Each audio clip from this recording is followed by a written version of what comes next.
Periodismo objetivo, responsable y equitativo.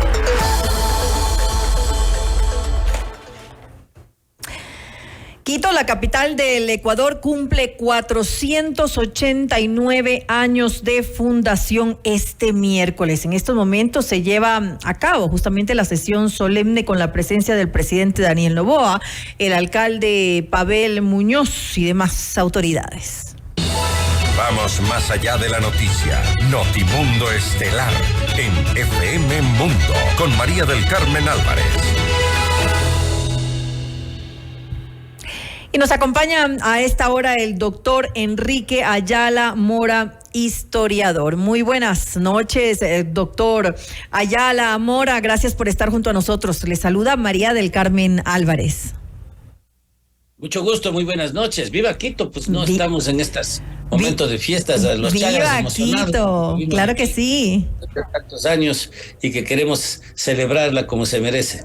Claro que sí, definitivamente. El 6 de diciembre de 1534, pues se fundó esta maravillosa ciudad, la capital de Ecuador.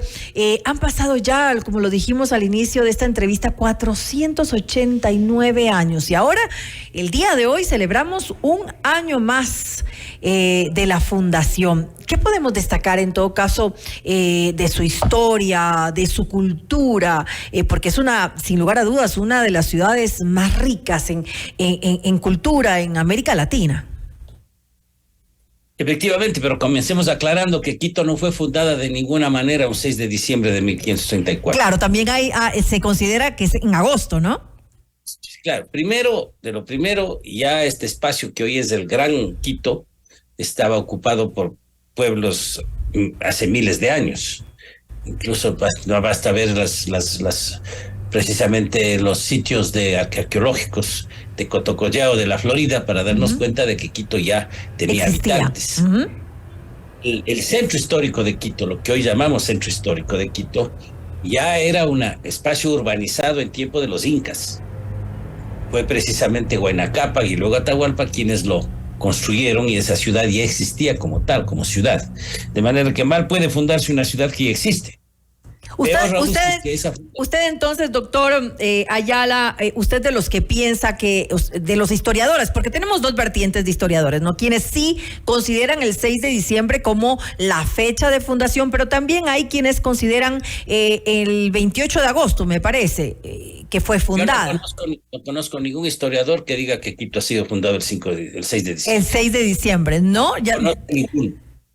Todos están de acuerdo en que fue en agosto. Tal vez de hace algunos años, pero de los que yo conozco ahora, de mis colegas, de mis discípulos. Todos mantienen que es el 6 de diciembre, en agosto. Fue fundada el 15 de agosto de 1534, la Fundación Española, al lado de Ambato, así al lado de Riobamba, y que luego se fundó San Francisco de Quito, al lado de Riobamba, el 28 de agosto. Ok. Lo que pasó el 5 de diciembre, el 6 de diciembre, es que una vez que Quito fue tomada por asalto, previamente había sido destruida por Rumiñahui y por quienes resistían la presencia española, en esta ciudad se instaló el Cabildo de Quito. El acta que existe es de una instalación del Cabildo, el inicio del reparto de los solares a los españoles en la ciudad que estaba prácticamente destruida. Eso es lo que se está conmemorando actualmente. Pero esta discusión es larga, ya se ha derramado mucha tinta sobre esto, pero claro, aclarando que esta no es la fundación de Quito, lo que sí es cierto es que ya son como 70 años, 60 años al menos, que se ha hecho una tradicional fiesta de Quito, de manera que estamos en la fiesta de Quito, eso sí es indiscutible. Hay que celebrarlo en todo caso. Desde luego. Bueno, hay quienes no lo celebran porque obviamente piensan que de alguna manera los indígenas, que usted bien lo dice, habitaban ya en Quito como tal, pues fueron víctimas de de cuando vinieron pues los españoles a colonizar, y que obviamente fue un tema violento y que después pues a ellos se los de alguna manera utilizó para poder pues incluso generar riqueza, apropiarse, digamos, de las riquezas de los indígenas. Tenemos otra cosa, la invasión de Quito dirigida por por Sebastián de Benalcázar, por órdenes remotamente de Pizarro y de Almagro, ¿cierto? Fue una toma de Quito de alrededor de 200 españoles que estaban seguidos de 4 o 5 mil indígenas, que estaban del lado de los españoles y que atacaron a los indígenas que estaban defendiendo el territorio, de manera que esa fue una guerra civil entre indígenas. También es importante destacar eso, o sea, no es que es un blanco y negro entre españoles e indígenas, no es una lucha interna entre indígenas que se ponen de lado unos españoles, otros españoles con Pedro de Alvarado también intentaron tomarse Quito en esas épocas y no lo lograron, de manera que eso fue un asunto muy complejo que al final produjo lo que hoy conocemos, una ciudad establecida en lo que es el centro histórico, que se transformó en el eje de la Sierra Centro-Norte del actual Ecuador.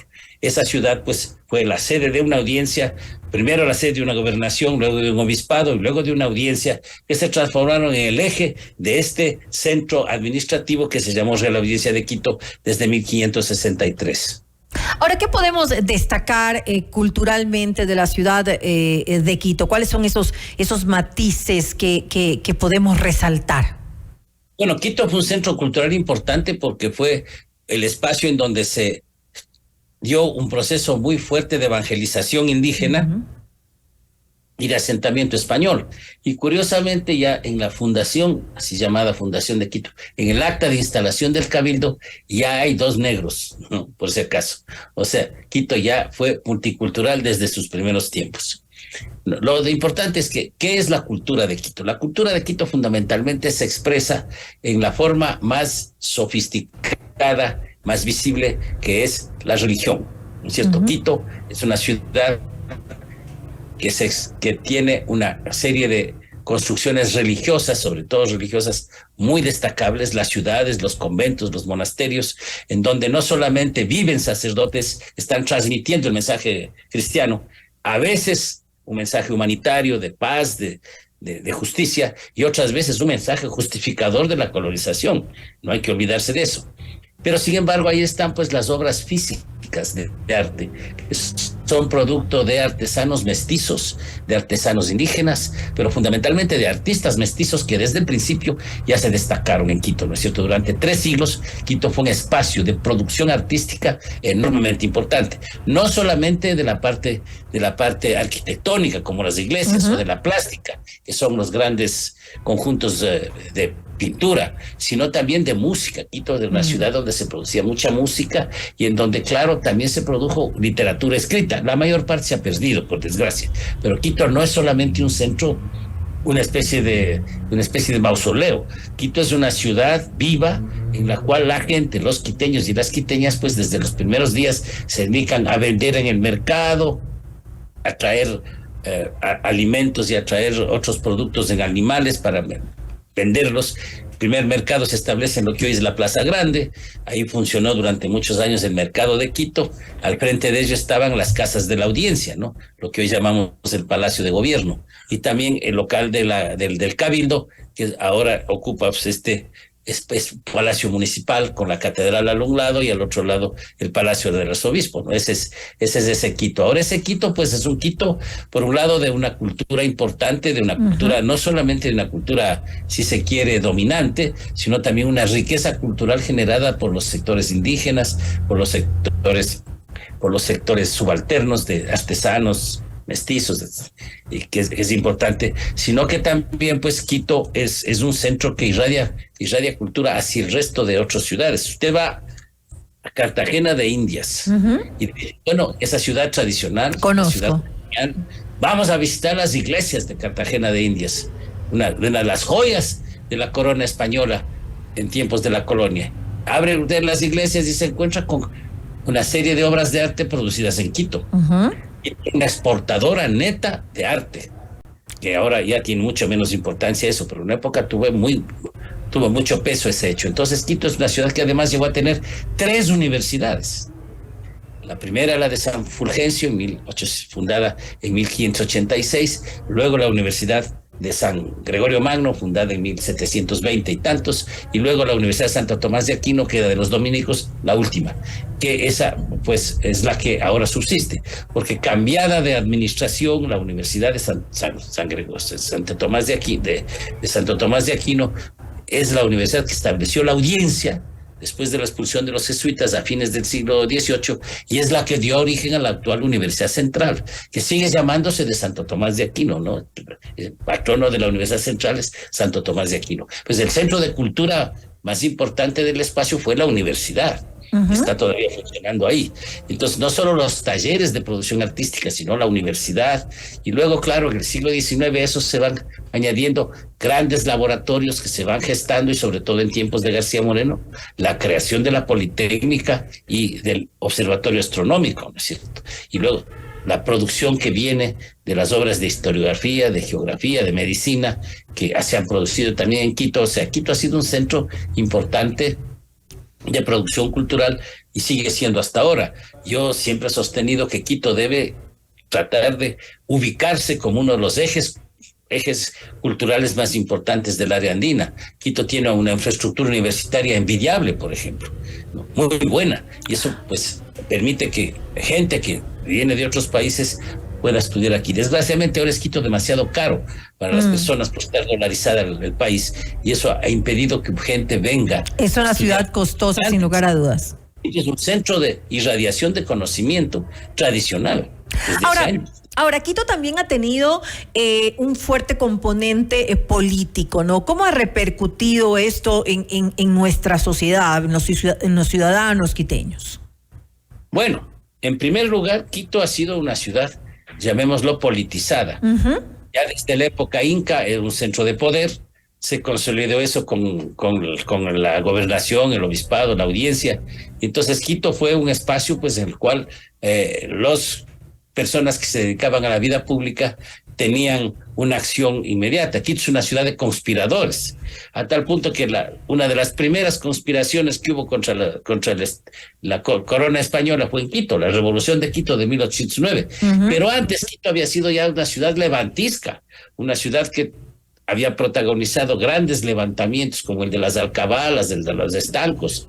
En definitiva, Quito es una ciudad que, lejos de ser esta pacífica espacio franciscano, como decimos a veces, es una ciudad conflictiva. Hasta en los conventos había conflictos. Habían elecciones en los conventos de superiores, porque en los conventos se vota por la elección de superiores, ¿no? Y eso se transformaba en un campo de abramante en la ciudad.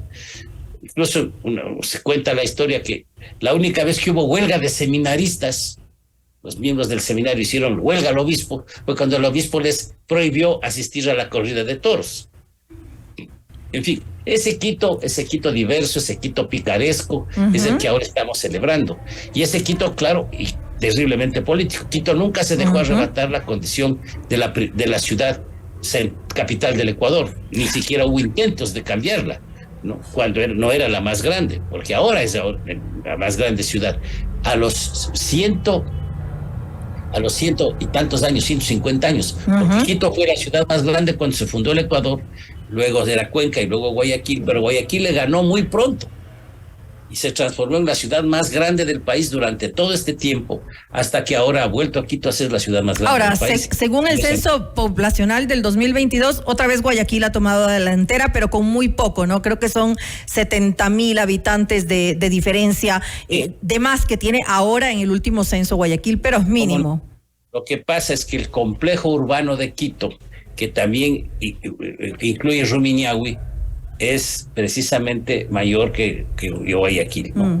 Esa es la realidad, porque la división entre Quito y Rumiñahui, Sangolquí en definitiva, ¿no es cierto? Eso es una división prácticamente arbitraria, ¿no es cierto?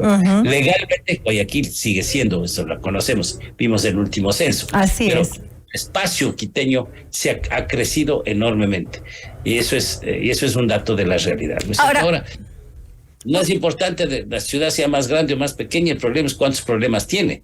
Y mientras más grande hay más problemas.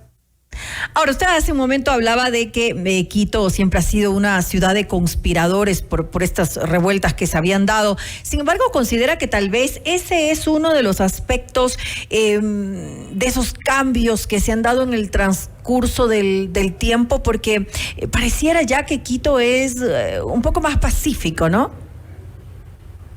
No, ¿se acuerdan del 2019 y el levantamiento del 2019? Pero vinieron pero vinieron de otras provincias a la ciudad de Quito a hacer desastres aquí. Si los barrios de Quito no se hubieran levantado el 2019 para paralizar la ciudad, los indígenas no tenían nada que hacer. Quito se levantó, la ciudad. O sea, no, el inicio del movimiento fue la llegada de delegaciones indígenas a tomarse ciertos aspectos, ciertos sitios claves de la ciudad. Pero la ciudad se paralizó cuando los barrios del norte y del sur se tomaron la ciudad.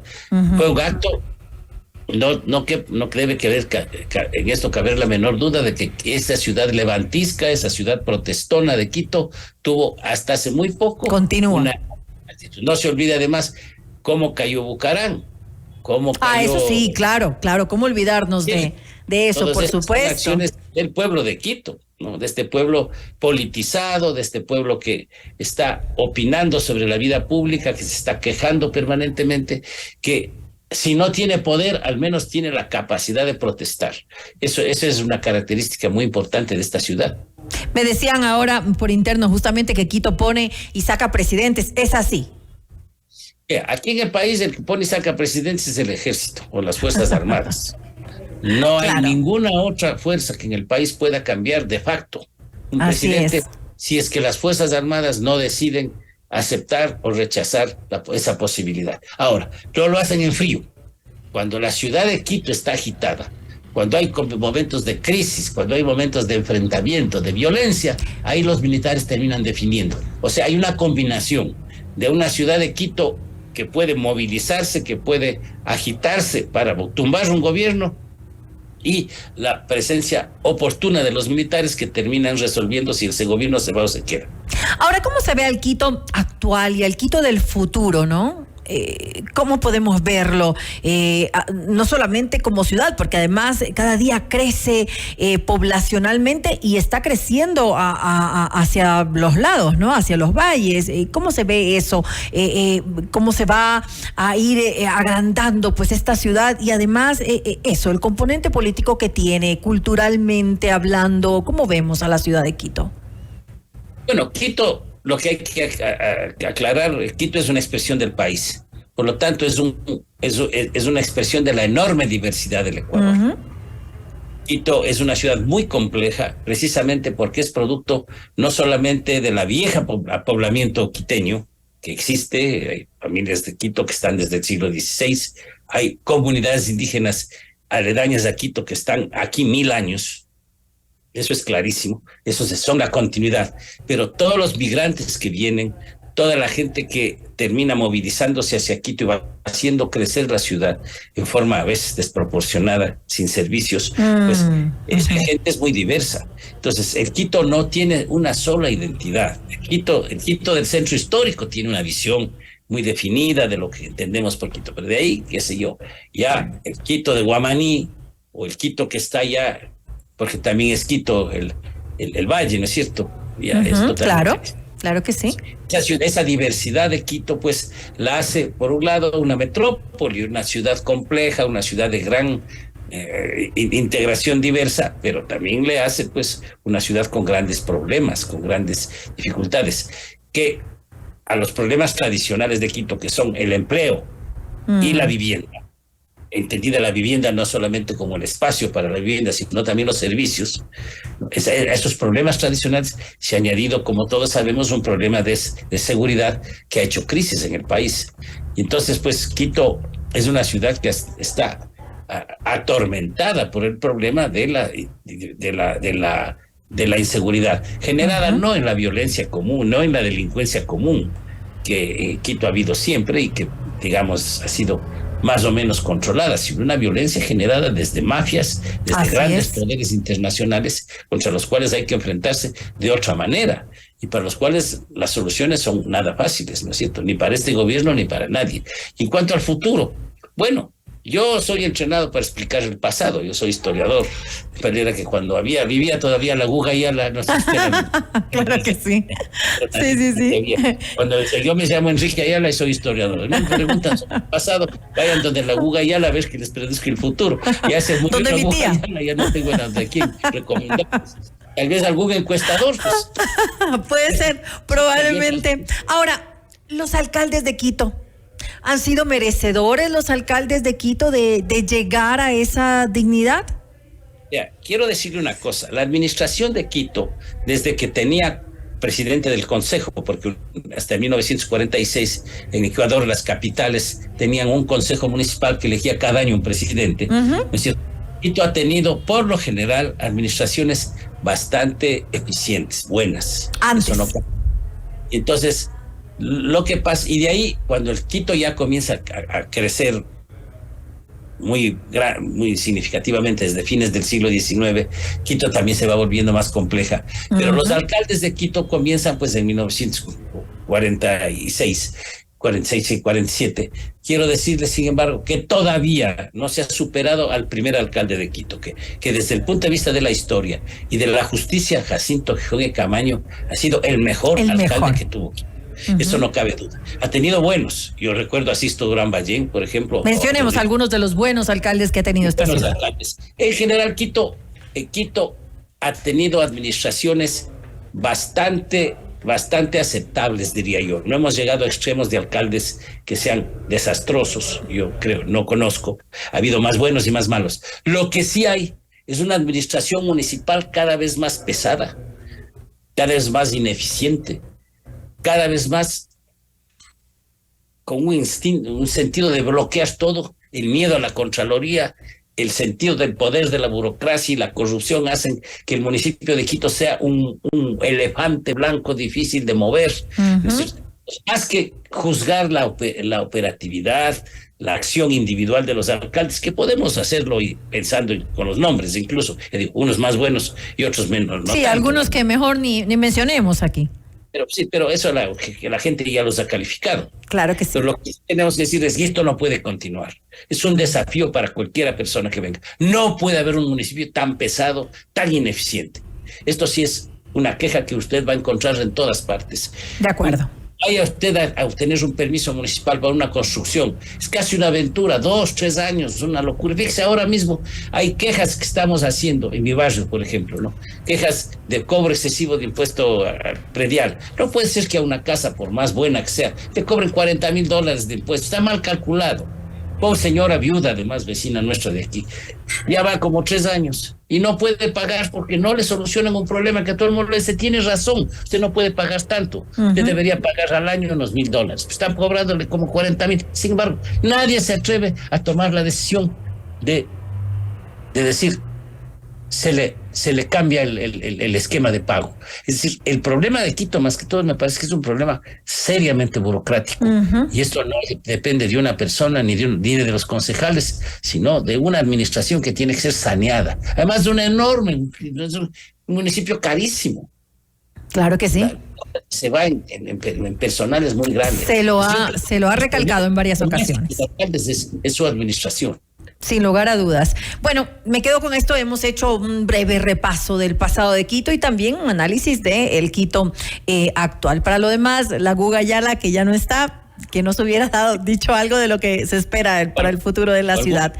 Ahora, lo que sí quiero decirles una cosa, ¿no? Que la fiesta de Quito, cualquiera sea su naturaleza, yo sigo cuestionando como profesional, como militar. No es la fundación, sino el acta de instalación del Cabildo para usted. A celebrar eso, entonces.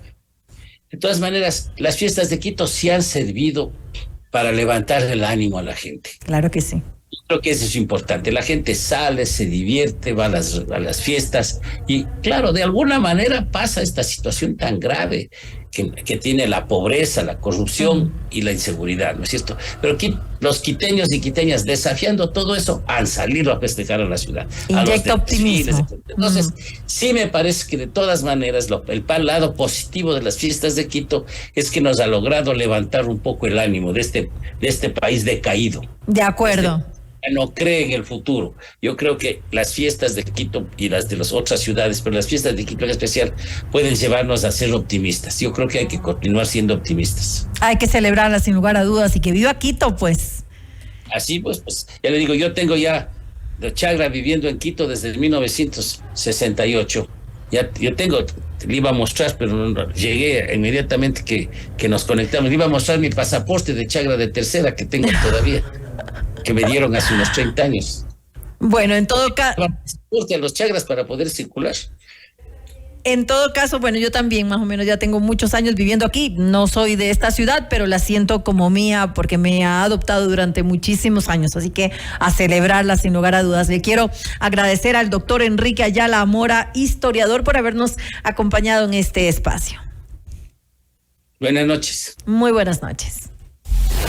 Noticias, entrevistas, análisis e información inmediata. Notimundo Estelar.